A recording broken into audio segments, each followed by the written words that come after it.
for your lovely little moment of mindful movement. Today we're going to be giving some love to the sacrum, back of the pelvis, using either your slightly squished down Pilates ball, your rolled up exercise mat, it's really good with one of the thicker ones, or a soft foam roller. Note how I say soft. If you only have a knobbly foam roller, this will be very painful for most, so don't do it. Or if you have like a medium density roller, you could always work with it underneath some padding. So there are always options. You can always ask me for help if you're not sure what to do. So the ball does add a little bit of wobble to the equation. So if you have pelvic girdle pain or instability already, you might be happier on a very soft foam roller. But I'm going with my ball, because it's versatile and I can take it on holidays with me. I will be working with this underneath my pelvis. I won't be looking sideways at you because that's going to hurt my neck, so just go with it. What you are probably better off doing is watching each idea or exercise, then trying it. So keep pausing the video to have a go, because if you keep turning your neck the same way, you're going to end up with some unnecessary tension and pain. Health and safety warning over. We're going to place the ball underneath the pelvis. You have two ways of going about this. You can either place it right up against your sacrum, which for a start feels really good. Can't do this with the roller, but this feels really nice to breathe into for a moment. And when you feel ready, lay back. Now if that doesn't feel safe and available to you, then you can always lay down on the mat, pick the pelvis up, might have to go on two tippy toes, and place that ball underneath there, making sure the button is not pressing into your spine, so you feel comfortable. To help you find your stability, we're going for wide feet and knees, so you feel well supported. Hold on to the floor, arms in an upside down V. Back of the shoulders, back of the upper arms pressing into the floor for stability. And just check that you're centred, you are centred on that ball. You feel it's underneath the bowl of your pelvis, not just underneath your low back, so you're not being forced into an arched low back. You should feel that you can gently engage your abdominals at the front to support your lower back. And breathe and find your balance. Feeling centred, your gaze is directly up towards the ceiling. Easy deep breaths. Just feeling the weight of that pelvis sinking into the ball and the hip flexors here relaxing. You should not have to be grabbing with the muscles at the front here. When you are ready to get moving, bring your feet and knees into parallel, so your knees are lined up with your hip bones at the front and your feet are lined up with your knees. Take a deep breath in, exhale, find a bit of tension in those abs and lift one leg up into a tabletop, or if your low back is tender, a little closer. If you need to find that length in the low spine, that may feel good. Now we're trying to keep the pelvis steady, we're not sinking into one hip or the other. We're not rotating the pelvis right and left or tipping it up and down. So we're keeping everything around those hips completely steady. Exhale, tighten the abs, lift and lower. Should not have to grip with the thigh muscles at the front of the upper leg. Should just relatively easily float up and down. This is a really good exercise to help even out any rotations in the pelvis. It's super simple. You will have to brace your abs and work that core strength, but you should be sinking and softening into the ball throughout. So do as many as you feel comfortable to do. Between 8 and 10 will be fine. And allow yourself a little bit of a rest in between before you move on.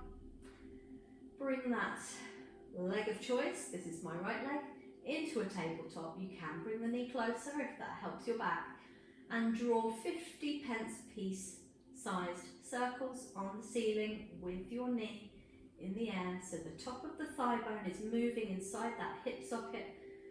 This is 4, we're going up to 5, and then change direction. If you're cramping in the toes, feel free to flex at the ankle here. Easy breaths. trying to keep hold of the whole situation so you don't feel like you're going to fall off.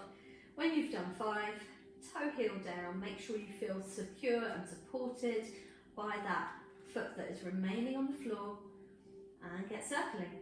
Start 50 pence piece sized circles, and you can spiral your way out. Just make sure you're not moving from the knee down. Make sure you are moving the thigh, the top of the thigh bone in that hip socket. When you've done your 5, that should be 5, change direction. Easy breaths, trying to go as much towards the midline as the outside line of the body. You may prefer one or the other. Try and keep it even, smooth, no edges to these circles. And then toe heel down. Again, take a moment to rest and soften that sacrum, the back of the pelvis, into the ball. That should feel really good. Feel free to return to that first exercise if this next one feels too much. So inhale, first leg comes into the chest. Bring it a little closer. Then the other one comes up and we're well supported by the ball. Now, knees closer to the chest is good for some people. They prefer that, they feel safer. Or we could aim towards a tabletop, but we're not feeling like we're arching our back. And yes, there will be subtle wobbles or big wobbles. Keep a brace on the abs so you feel that rib to hip connection, and we gently toe tap. So you're in control. We're not pushing ourselves to do things that don't work for us. If you cannot touch the floor with that lower toe, you just concentrate on that scissoring action of the legs. The knees are bent in a tabletop shape. You can bring the shin closer to the thigh, if that feels better for you, or go for more of a 90-degree angle at the knee joints. Again, flexing at the ankle if you tend to cramp with a ballerina pointed toe. And if you have that movement available to you without arching the low back, then yes, toe tap down to the floor, finding that switch action. Keeping the gaze up towards the ceiling, don't be tempted to lower the chin and look at the knees. Your legs won't fall off because you're not looking at them, promise. Good, that should be plenty. If you're really enjoying yourself, feel free to keep going, but we're not going for the burn there, we're just going for controlled, smooth, beautiful movement. We will finish with a gentle lower back lengthener. So if you like, you could squeeze your feet and knees together, but if this feels like too much in the hip flexors here at the front, then open the legs and go for that gentle roll and return. So we're lengthening the low back, tightening the abs.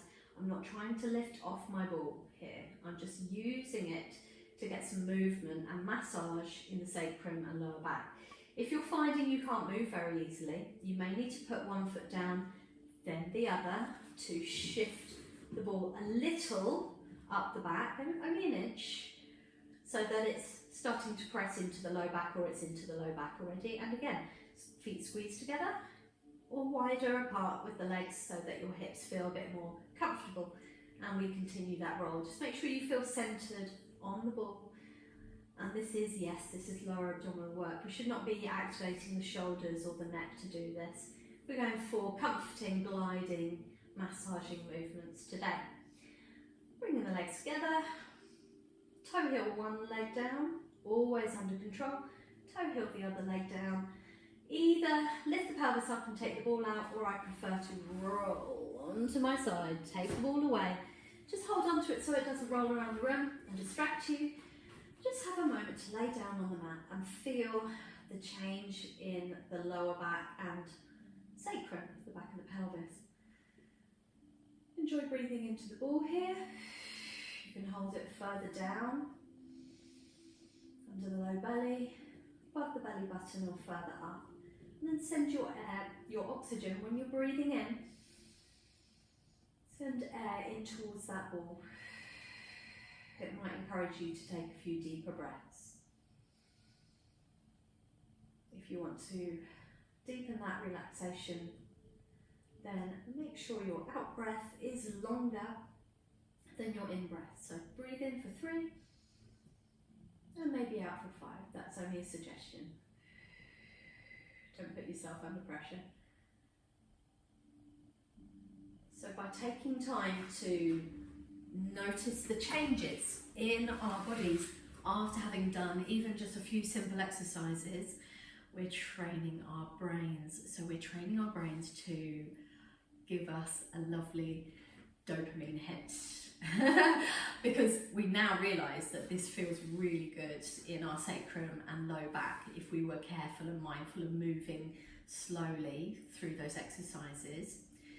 So the next time you think about doing them again, your brain is already going to be getting excited about those happy hormones that are going to hit your system as a result of you having done this. So we're training our brains and our bodies at the same time.